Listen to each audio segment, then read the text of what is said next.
Je suis Marjorie Paillon, voix de résilience. Il arrive qu'au cours d'un parcours de soins, il y ait parfois des mots qui fassent peur, des mots qu'on n'ose pas aborder ou tout simplement des mots qui deviennent des gros mots. Résilience prend le temps de les explorer pour vous et de les démystifier.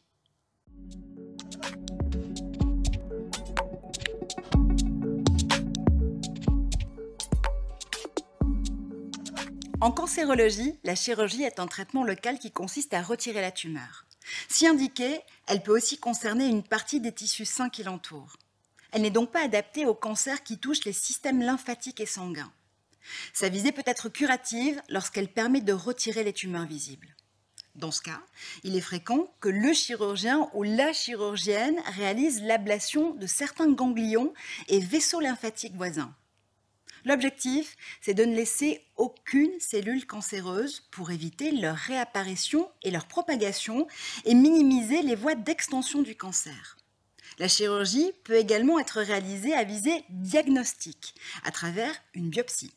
Le tissu retiré est ensuite analysé pour préciser la nature de la lésion et faciliter le choix des traitements complémentaires à visée curative.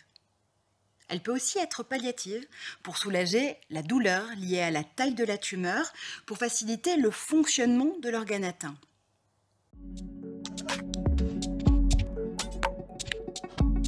Dans un contexte de traitement curatif, la chirurgie peut être le seul traitement du cancer. Elle peut être aussi associée à un traitement complémentaire comme la radiothérapie, la chimiothérapie ou des traitements ciblés pour éliminer les cellules cancéreuses résiduelles et minimiser le risque de récidive. Cela dépendra des indications spécifiques pour chaque tumeur. Ces traitements complémentaires peuvent être administrés après la chirurgie. On parle de thérapie adjuvante ou avant la chirurgie, on parle alors de thérapie néoadjuvante.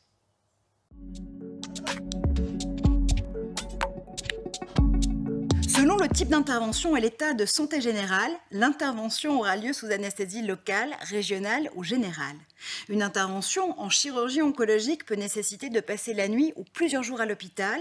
C'est le cas pour la chirurgie plus complexe comme celle du cancer du pancréas, de la vessie, du poumon ou du cerveau. Elle peut aussi être réalisée en ambulatoire pour les cas moins complexes. Dans ce cas, le patient ou la patiente arrive le matin de l'opération et repart le jour même.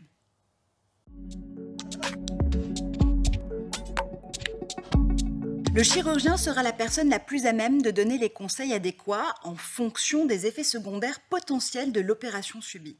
Cela dépendra probablement du type de procédure chirurgicale, de sa localisation et de l'état de santé général.